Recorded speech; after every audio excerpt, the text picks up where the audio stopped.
It's time for No Pad Sports Talk. Stay tuned as two brothers bring you the latest from your Michigan teams and beyond in hockey, baseball, football, and more. Let's get started. Here are your hosts, JD and Steve. Welcome. We have another edition of No Pad Sports Talk here for you. I am one of your hosts, JD. And I'm Steve, and we're excited to tell you that our opener worked. We'll see if the closer does. We've been 50% That's right. here. So, but yeah, we have another Lions pregame coming at you. Time going against Minnesota Vikings with a chance to clinch the NFC North. Yep. That's a huge thing here in Detroit because, well, we haven't, I don't know, when was the last time we had that done? Seems like it's been a while. Certain. It's been a little while, yeah. It's been a long time. I wanted to say 1993, but I think it was like maybe 97. I don't know if it was in the 2000s. Let's see. When was the last time Lions won the NFC North? Since the NFL realignment in the 2002 season, the Lions have never won a division title as an NFC North team. There you go. So we've never won an NFC North, but the last division title, I think, was like 97 or 93. Maybe 95. Doesn't matter. I think. Oh, no, it is. It is 93. 93. Yeah. So is that 30 years? 30 years. 30 years we've been waiting for this. Yeah. Yeah. Oh, my goodness. 30 long years. That's kind of nutty. I mean, that has actually been that so long. Here's what happened 30 years ago, brother. 30 right. years ago, I joined the Navy. That's how long ago this was.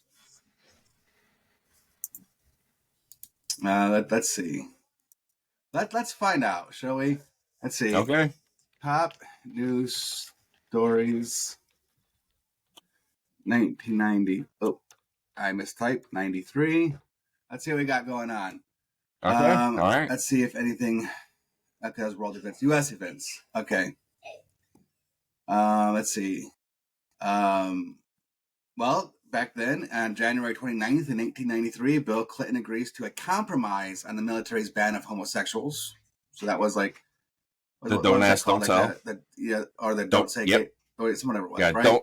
Don't ask, don't tell. Yeah, don't ask, don't tell. Yeah. Mm-hmm. They actually arrested 5 people in the bombing of the World Trade Center. So the bombing didn't happen, but the arrested, I guess, right? Oh, yeah, the initial one right there where they had the van in the garage or something. Oh, wow. Okay. You remember that Waco. one? Yeah. Yeah, Waco happened. Yeah. The 2 police officers convicted in the Rodney King beating. Ruth Bader Ginsburg. She got appointed to Supreme Court in June of 2014. Wow. Yeah. And Clinton signs the Brady Bill, regulating firearms purchases. The Brady Bill. And the House of Representatives approves the North Atlantic Free Trade Agreement back in November 17th, and the Senate follows on November 21st. So that was a long time ago. People were still talking about NAFTA. Yeah. Still talking about that. Let's see, in sports. Why we're not going to try and get political here, but people are still talking about that. At the Super Bowl, Dallas beat Buffalo. World Series, Toronto beat the Phillies. In the NBA, the Bulls beat the Suns. Stanley Cup, Montreal defeated Los Angeles. Wimbledon, Steffi Graf ended up winning it for the women. And the men, Pete Sampras, ended up winning it. Oh, yeah. He always I don't think he ever had a unibrow, but his brows were so thick, they always seemed like a unibrow. Yeah, he had thick eyebrows. And I loved Steffi Graf. Let's see. Kentucky Derby, Sea Hero won. And this is going to be painful to you, brother. Not really too painful, but it involves Michigan. Okay. North Carolina defeated the Wolverines in the NCAA basketball championship. Yeah, the infamous 7th timeout or whatever it was. Chris Webber. Yeah. And then Florida State won the NCAA championship, which is funny because now they've been left out of the playoffs. 30 years later. So 30 years later, look at that. Oh, yeah, absolutely. Man, there's so much stuff here. Like River Phoenix died. Oh my God. Yeah. 30 years ago? Yeah. We're getting old, brother. Yeah, we are. Some of the big movies in 1993 was Schindler's List. Oh, 6 Degrees great of Separation. movie. Yeah. Okay. Let's see. WHO says tuberculosis threatens to kill more than 30 million. The first humans were cloned. Cells taken from a defective human embryos. It developed up to a 32-cell stage, and then they were destroyed. And Audrey here we are Hepburn 30 years also later. died in 93. Who Frank did? Zappa. Audrey Hepburn and Frank Zappa. Okay. Okay, so I guess that's a look in the past of how the stuff was going on when last time the last time the one won the division. Oh my goodness, Jeez. man, that was so 30 years ago. I was like 13, brother. Yep. So, and like I said, 30 years ago in October of 1993, I had left for boot camp. So in March of 1993, I actually signed my contract to join the Navy. I was going to Mott Community College. A little shout out to Mott Community College back home in Flint. Yeah. And realized one day that college just wasn't where it was at for me, at least at that moment, right? And at least not that college environment. And I just, went down, talked to a recruiter. That Dad went with me. Uncle Bud was with me. And we took my test, and rest is history. And here I am getting paid, 30 years later, getting paid every month by the Navy. Good retirement plan. Right? But coming up, today is Saturday that we're recording this on, so the game is going to be tomorrow. But obviously, as we mentioned earlier, kind of in the opener there, that we're going to have it's a big game, chance to win the division, going against Minnesota Vikings. So, man, what do we think about this game? So, a few things, right? The Vikings have figured out how to win, right? So when Kirk Cousins went down, both of us thought that was the end for the Vikings. We just thought that was right. They didn't really have anybody. Josh Dobbs came in, won a couple of games for them. Now Nick Mullins is there, and he seems to be, last couple of games is, he's been my fantasy quarterback and been fantastic for me. But bottom line is, I think the Vikings are scary because when you look at their defense, Danielle Hunter has got to be leading the NFL, or if not, in the top 5 in the NFL in sacks.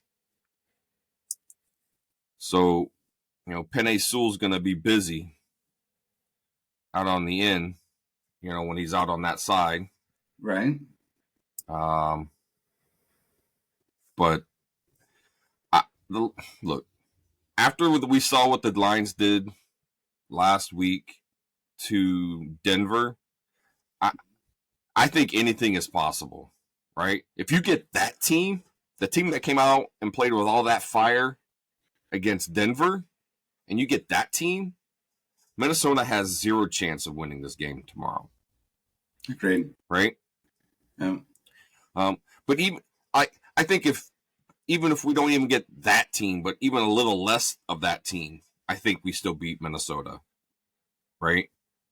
But it's still, we're going to be playing in Minnesota. It's a tough environment. right? Oh, sure. Yeah. So we have two options to win in the division: win out or beat Minnesota once. Mm-hmm. Right? And I just don't want to have to wait until week 18. I think maybe you just like I don't know. I don't know if the people's gonna be able to hear it or not, but you just like internet connection just went away for you. But can you hear me now? Yeah, now I can. Okay. Yeah. All right. So but there are two options: win out or beat Minnesota once. Wouldn't that be the same thing? Well, it would be basically the same thing because we play them twice in the 3 weeks, right? Right. Yeah. But I'd say win out. It just because if Minnesota wins out, right? And we lose, well, like, let's say we lose today, Minnesota wins out the rest of their games. We have to beat Minnesota. Or we have to beat Dallas. Well, Minnesota can't win out if we're playing them, right? Like for us to make the playoffs. I know. That's what I'm saying, though, right here. Because if they went out and we don't, we have a tie record, right? Right. Which so we don't win the division. We still make the playoffs, but we don't win the division. We might make the playoffs. It's a true statement. We might make the playoffs. But, obviously we'd be like a 7 seed. But right. At this point, I think we beat Minnesota twice. We finished, 12-5. Yeah, I think beating Minnesota twice is pretty likely, but yeah, let's look at the past 4 games for Minnesota, right? So Minnesota also played the Broncos, as we know. Correct. Back then, Joshua Dobbs was still the quarterback, going against Russell Wilson, and the Vikings lost that game 20-21. Dobbs threw for 221 with a TD and a pick. Hawkinson was the leading receiver, 4 for 55. And ultimately. It was Joshua Dobbs' legs that really got him kind of ahead, and right. Field goal from the Vikings actually kind of put them up by 5, but last second touchdown lost them the game, right? So right. That was a close game, 2021, and now all of a sudden my computer just I want to go back there. All right, I think this will work. All right. After that, we had our Vikings played the Bears. Divisional game. They lost that game as well, 12-10. Justin Fields went 27 for 37 for 217.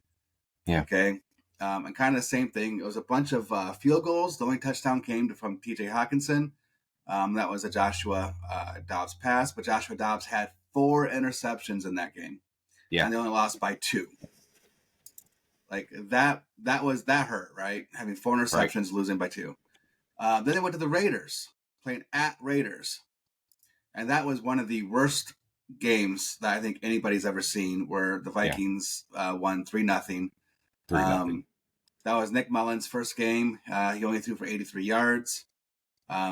Let's face it, there was like no offense in that game whatsoever. No offense. None. And then they went to Cincinnati and lost to the Bengals 27-24. Again, Nick Mullins was a quarterback. He threw 2 picks in that game, but also had 2 touchdowns and 303 yards passing. But they got the ground game working in that game. Chandler ran for 132 yards and a touchdown as well. Addison had some nice catches, including like a fingertip catch down by his feet towards the end of the game. He had 111 yards and 2 touchdowns. For Addison. So Addison's definitely huge for Minnesota right now. But, again, Minnesota's played in a lot of close games. They just keep hanging around. Whether they win or lose, they just hang around. That's true. Yeah, because the games that you're talking about that they lost, what was like a combined 7 points? For like the 3 of them? One was 1. Okay, 1 point, 2 points. That's 3 points. Yeah, 6 points. Combined 6 points. Yeah. So they're not getting blown out. No. And that's a tribute to their defense. right? Yep. So our offense I think we have way more weapons than Minnesota does on offense. Agreed. Right? Minnesota's offense is starting to figure. Addison is starting to have a good year because Justin Jefferson's been down. The Vikings have had some issues in the running back game. Madison is out, but this kid Chandler came in and he's been phenomenal for him over a couple of game stretch. Was it against Cincinnati? He had a really good game, and so our defense should be able to shut down their offense, right? I would think so. Yes, I think this game they have a good chance to. Yeah, and I think our offense, because we have so many weapons, that we have to be able to slow the pass rush. So they don't, you do that with quick passing and running the ball, some screens, some slants. So something's going to slow that down. And maybe even bring in the safeties. We talked about it last week with the Broncos, getting the safeties to start scooting forward, and then go deep on them. So overall, I don't feel like I should be worried about this game, but we're Lions fans. Yeah.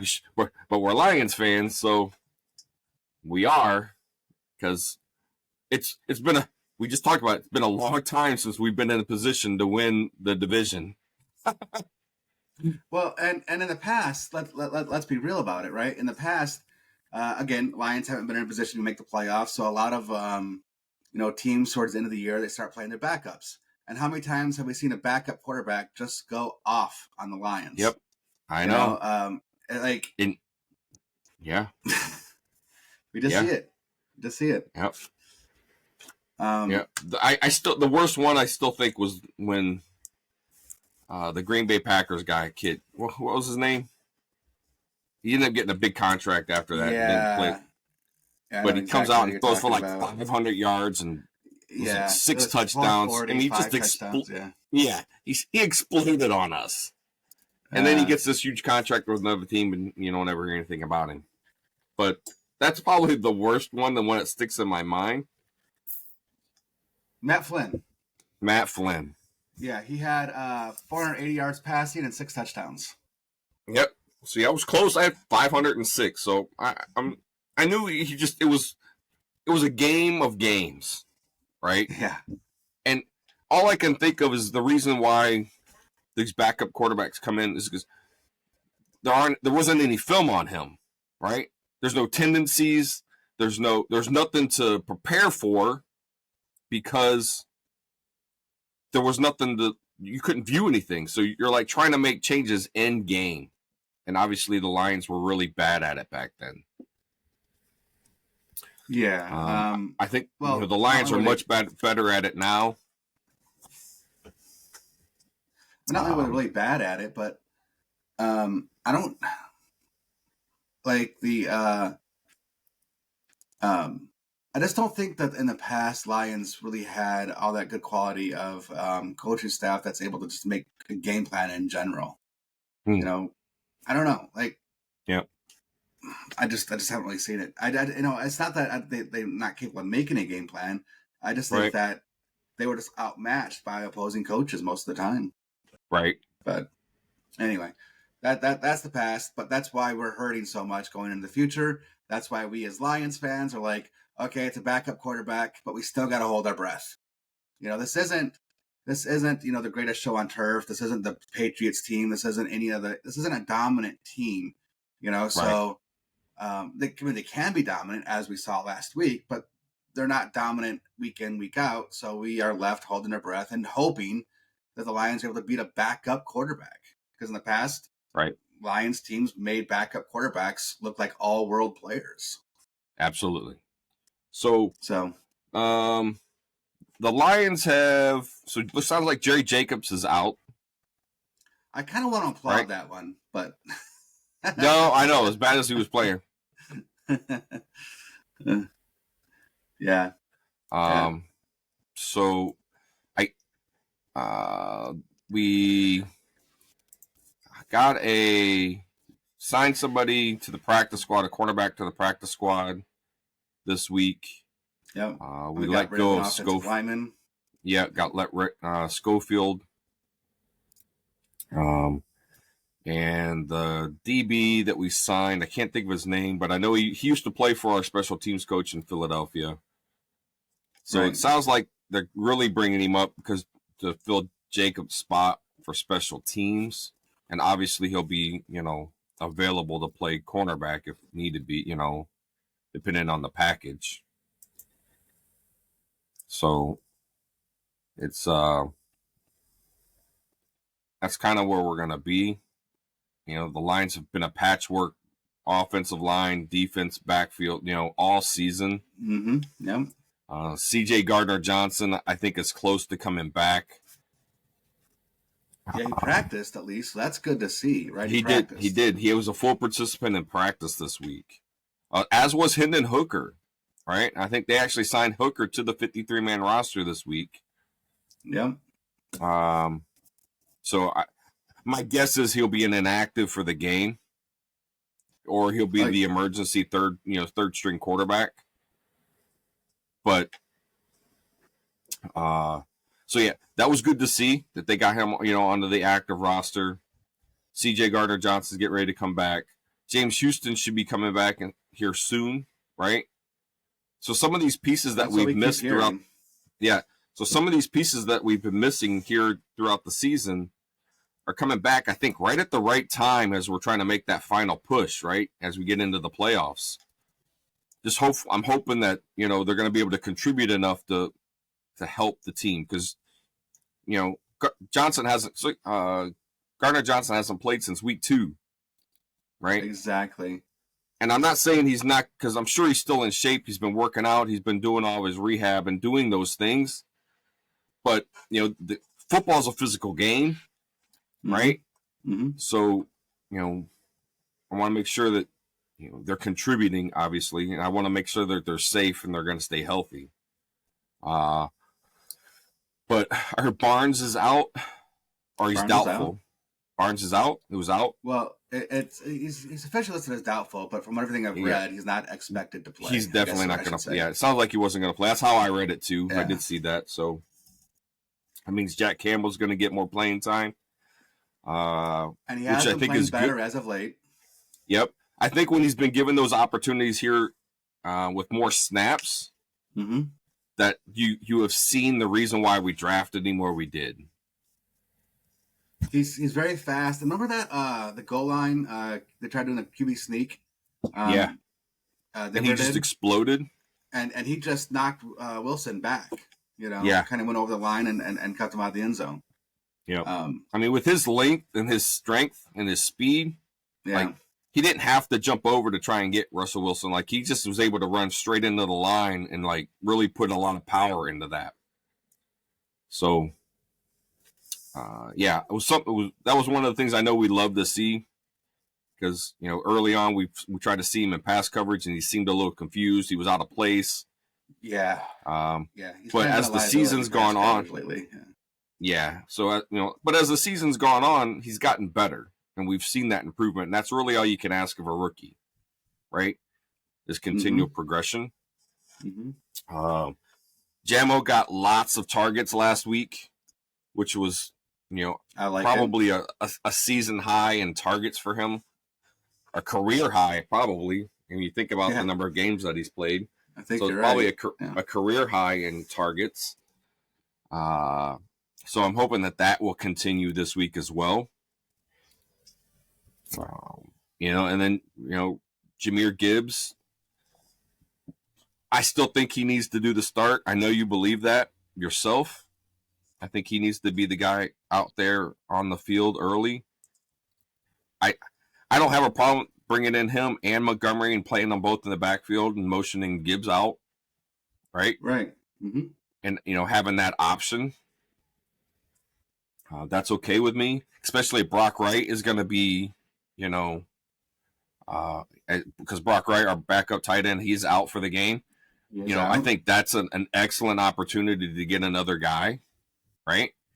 Because then you have, St. Brown, Laporta, Reynolds, or Cleve Raymond, right? Or Peoples Jones, right? Whoever as that third. And then you're motioning Gibbs out for a 4-man with Montgomery in the back. I mean, right. You just put our five best guys out there, right? Yeah. So that's huge, right? Because again, we talked about it. Who do you guard? Who do you cover? Because someone's going to be in man.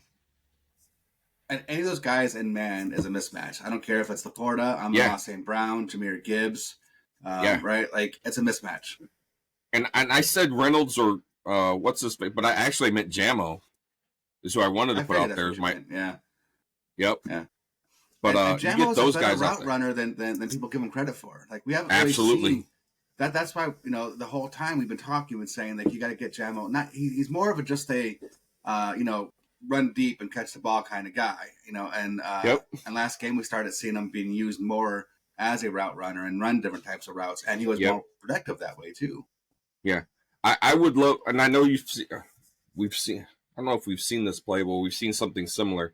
But have Montgomery and Gibbs in the backfield, motion Gibbs out to the left or to the right, doesn't matter.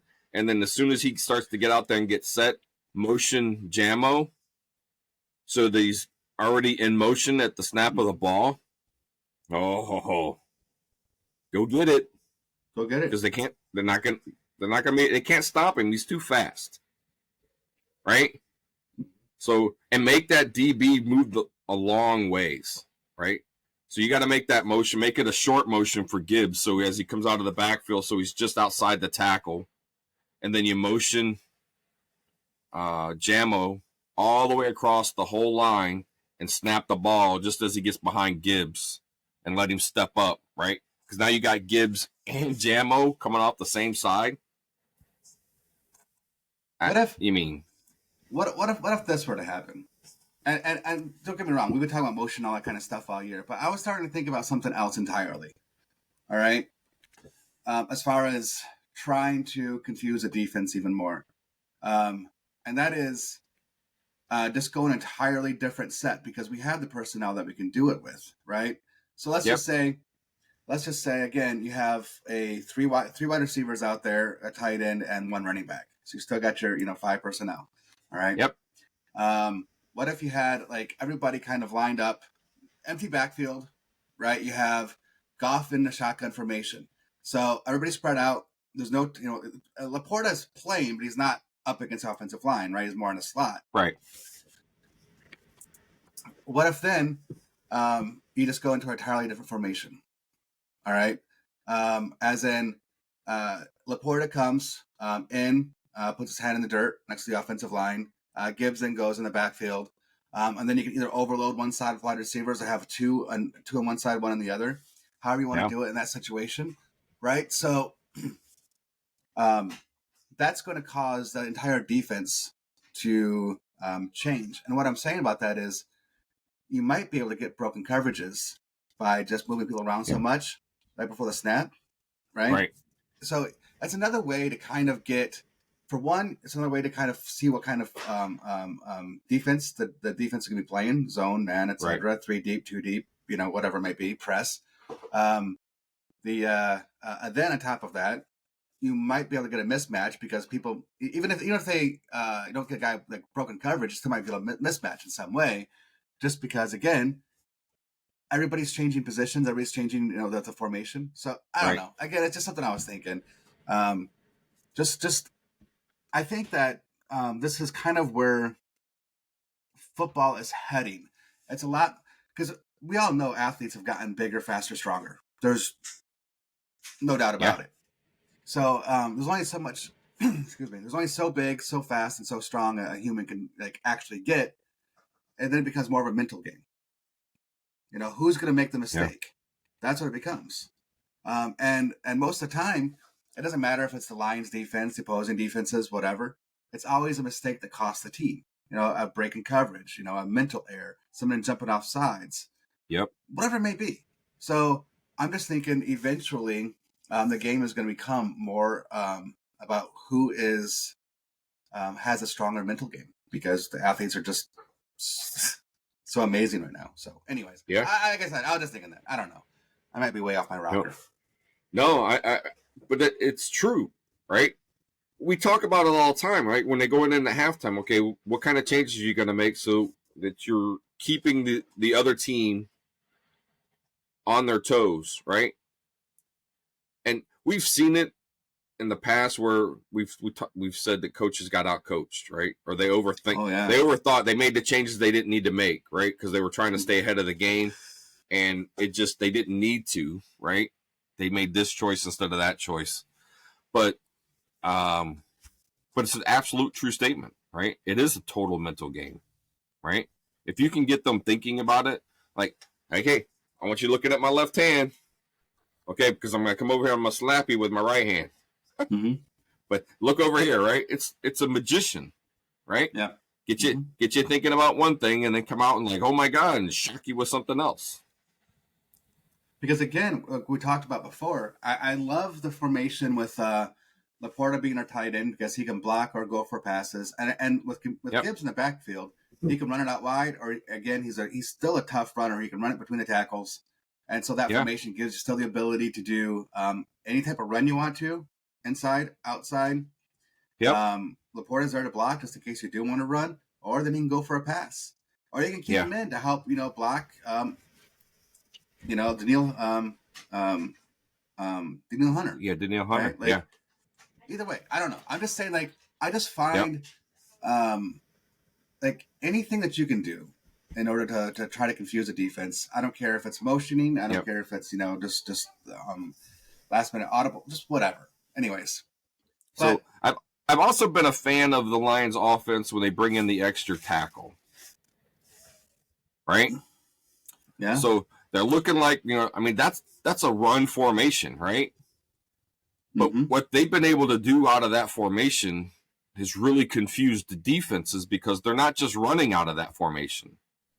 Right. Right? So, and because of that, that's the same thing, right? We've disguised that play, or we've designed plays that run out of a similar formation, so you don't really know what's coming at you, and you have to be prepared for both. Right? That's why I love the motion they do so much already.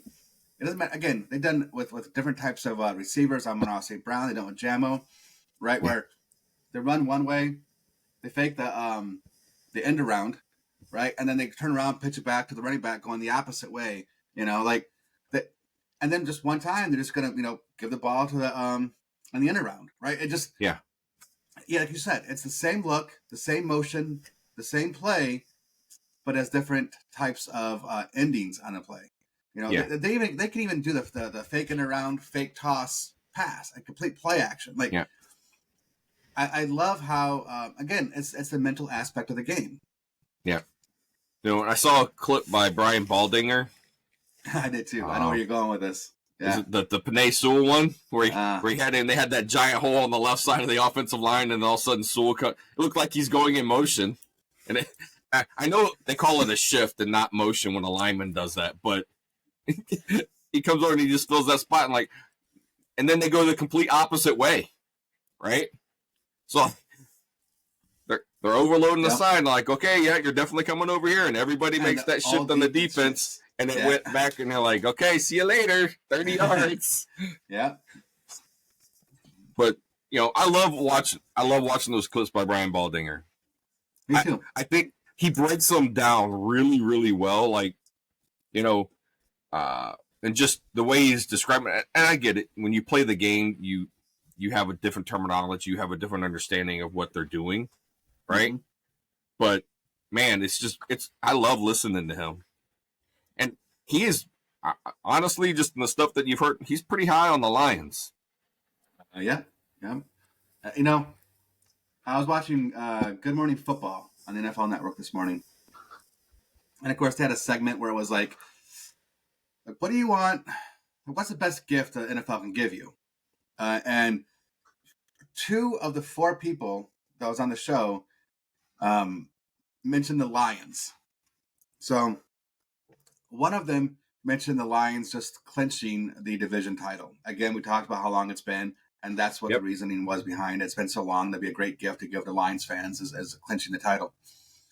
But someone brought up an interesting playoff scenario. Now, obviously, we were talking about if Lions stay as the third seed and Minnesota becomes the sixth seed, then they got to play each other again in the first round of the playoffs. So that would be 3 times playing each other in 4 weeks. But the other scenario this guy brought up was Rams are currently in contention to possibly get the sixth seed, right? And it would be Rams versus the Lions, Goff versus Stafford, right? Like that. No, honestly, that sounds way better.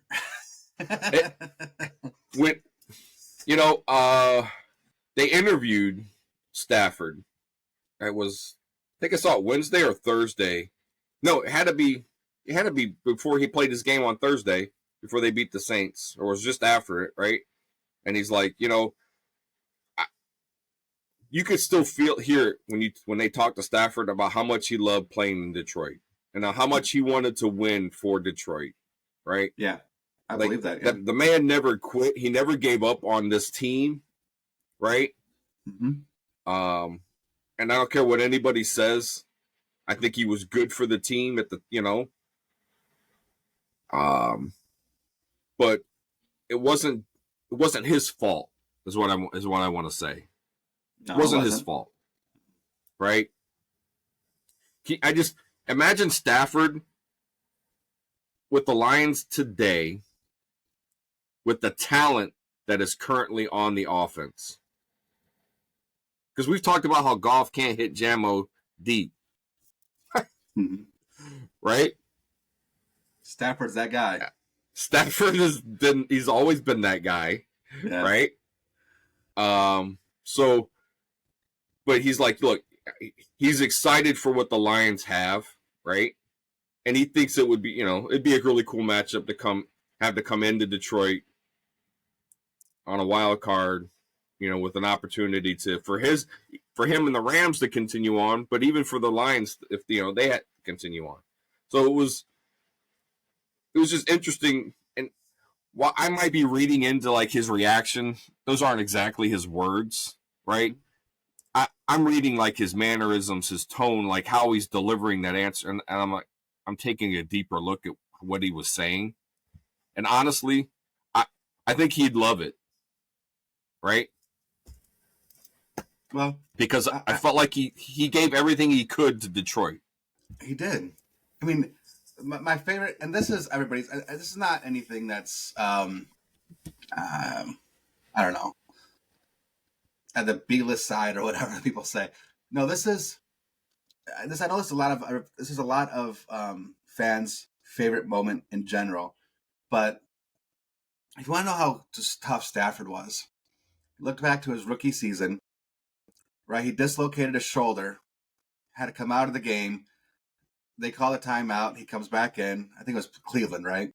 He comes back in, and he throws a touchdown pass with a dislocated shoulder. Yeah.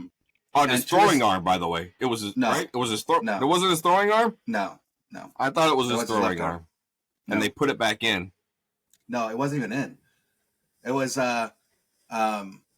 he went out he was on the sideline. He was laying down. They were checking him out. They weren't sure what was happening.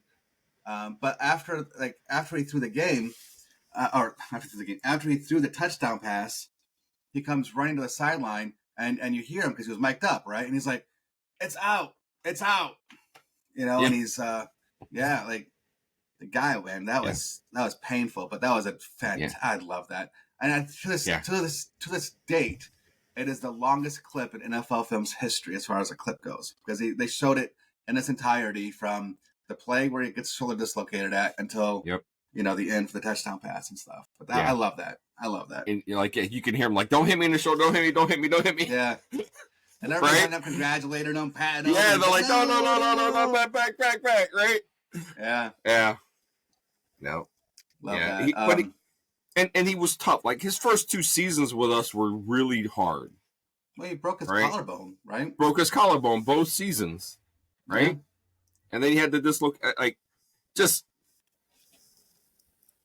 but to turn around and become the gritty, like, you want to talk about a Dan Campbell player, right?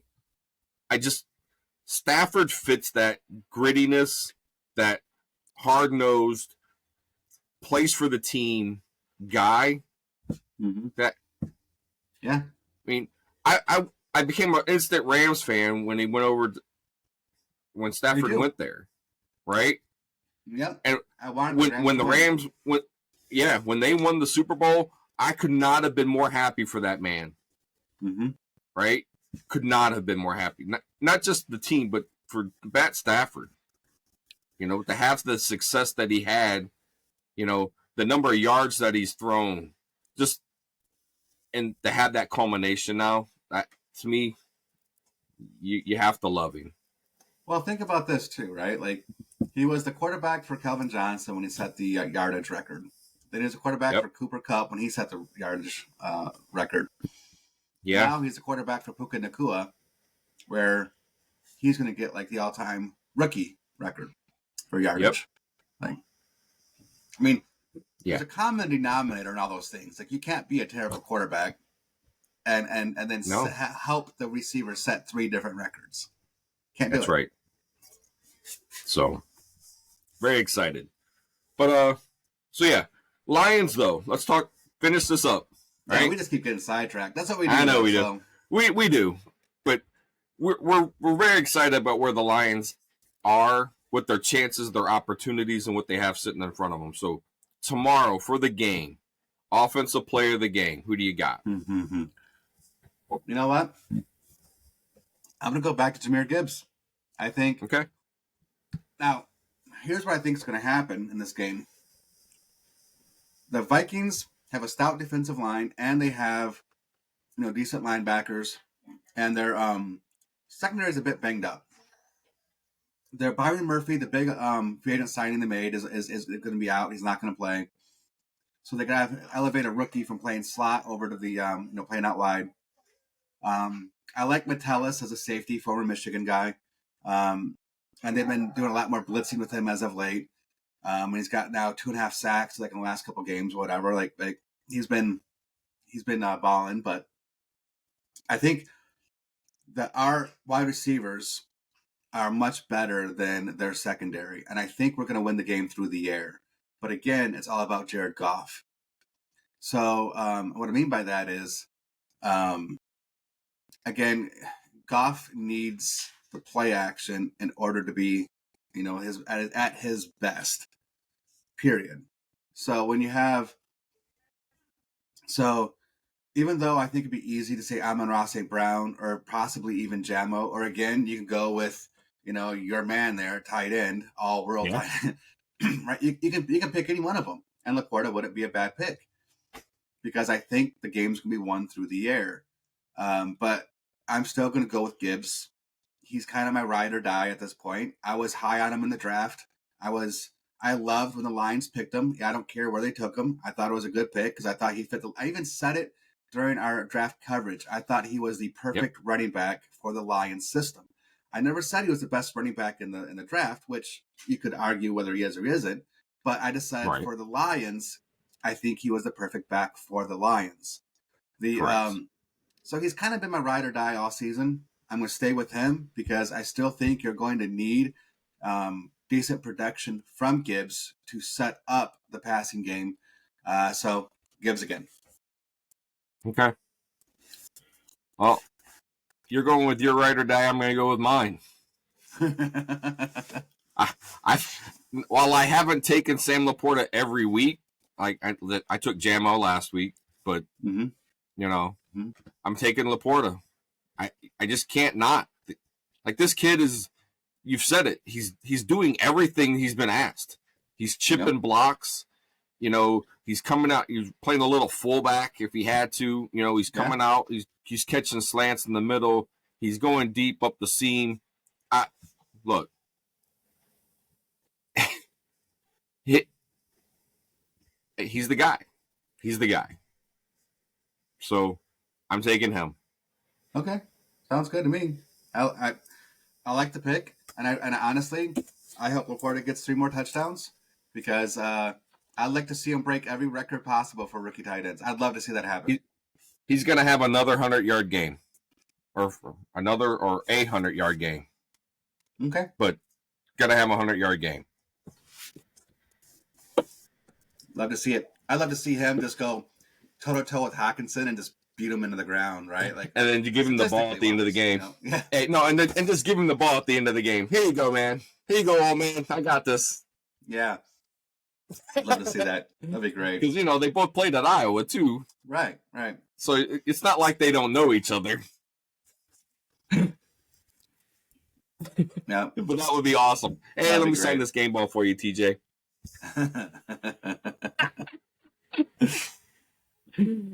All right. Defensively. Defense, yeah.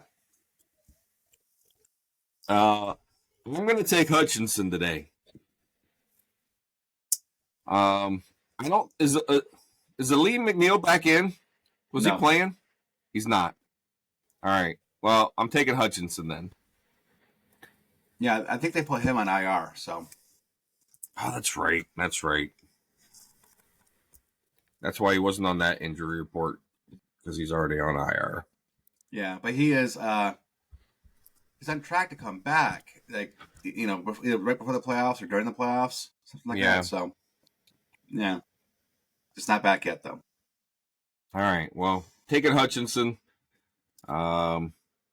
He's gonna get a strip sack fumble recovered. So he's gonna force it and recover it. Yep. It's the trifecta.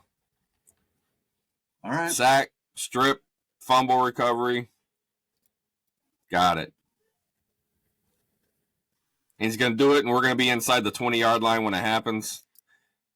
And then they're going to tight end right up the seam for a touchdown on the first play right after. There. Wow. Very specific. All right. I'm going to drop my mic right there. All right. Yeah, you did. That's it. All right. I don't know if I can. If that happens, I'm totally calling you.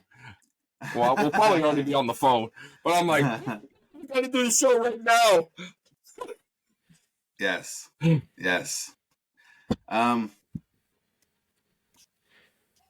So on defense, I'm not really sure who I want to pick here. And the only reason is I think there's going to be a couple guys with big games.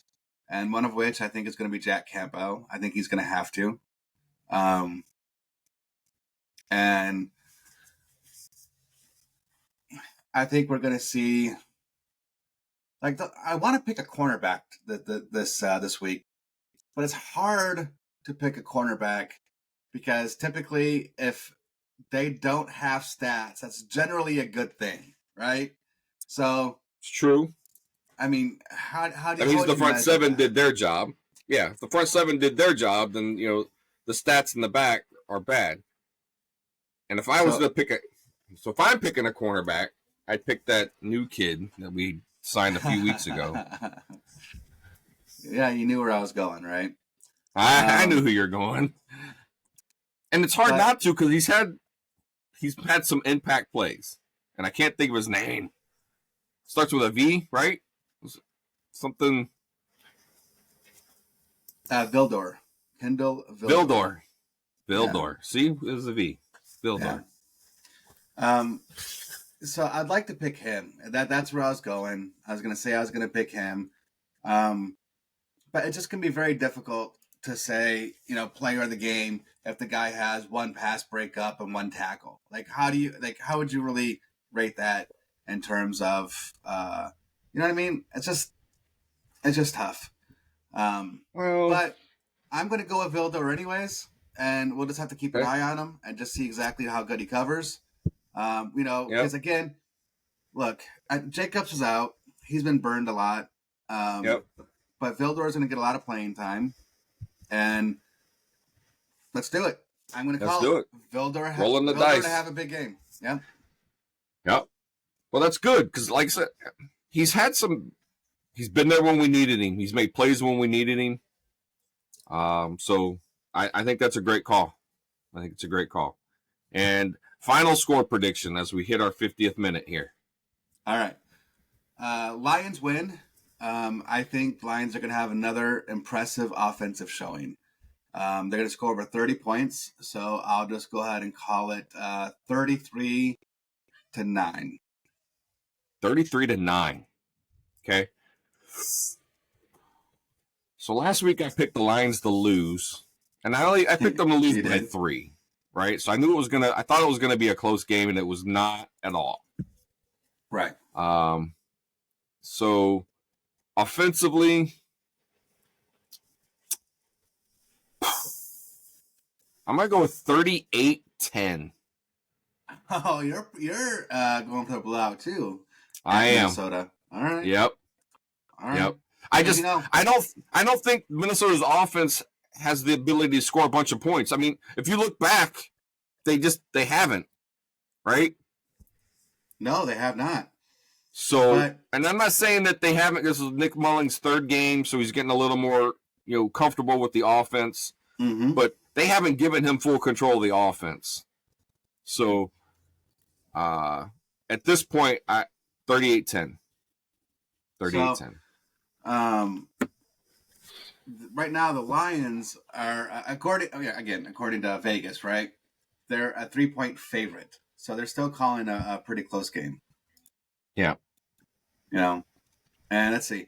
I'm kind of curious because now you brought it up, and I kind of want to see what was the most points the Vikings scored all year. Let's see. There was a 24. There was a 28. 20. Yeah, 19, I thought they had a 30-point game, 22, but that 24. was with Kirk Cousins. There was a 31-point game versus the Falcons. Yep. And that's it. They only had one game above 30 points. They've had many games, say, mid-20s. And and how many games less than 20? Let's see. One less than 20. 2 3, 4 4 games less than 20 points. So it's possible. Like I said, the offense is sputtering. I think Mullins is starting to get some. Addison's going to be the guy in my score. Addison's going to be the guy that's going to score the touchdown, and it'll be on a long strike. He's going to catch him. He's going, DB's going to get beat deep. Yeah, I just don't think. I think in this game, I do not trust the Vikings the running attack. I think that the Lions are going to be able to prevent them from running the ball. I'd say combined, they might get 65 to 70 yards rushing Minnesota total for the entire game. Okay. I don't trust Mullins. I'm sorry. I don't think he's a good quarterback. I think he's honestly a terrible quarterback. And I wouldn't be surprised if he threw less than 200 yards. I just don't see very much offense on this team. Yep. Especially when you shut down the running game. Like, who's left? Yep. You got Hawkinson and Addison for the most part. I'm just not impressed at all with it. So that's why I just don't think they're going to be able to score. And I think their running back Chandler, he's a guy that he catches the ball out of the backfield. So like a combined yardage, he'll probably be their leading yardage gainer. I can see that. Yeah. So, I mean, Hawkinson, he might catch a couple balls. My focus, if I'm the defensive coordinator, is obviously stopping the run. That's always got to be key. But as far as the passing game, just take Addison away. That's it. That's it. I don't care if Hawkinson catches, like 8 balls for 50 yards. It's 50 yards. I don't care. I just want to take Addison away. Any of the big play stuff. Yeah. So, well, all right, brother. I know tomorrow's the day. So we are winning the division tomorrow. We are. I am confident. We are winning the division tomorrow. Yeah, let's do it. And then, so tomorrow, look for another episode from us because we're going to have to do one when the Lions win the division. It's going to be fantastic. Yep. And if for some reason they don't, we still got to do it because that's going to be very disappointing. Yep. So, keep watching. Keep listening. Yes. All right. Have a good day, everybody. Everybody out. Talk to you next time. Thanks for listening to No Pads Sports Talk. Be sure to subscribe so you don't miss a single episode. While you're at it, help spread the word by leaving a rating and review wherever you listen to podcasts. Follow us on social media at No Pads Sports Talk.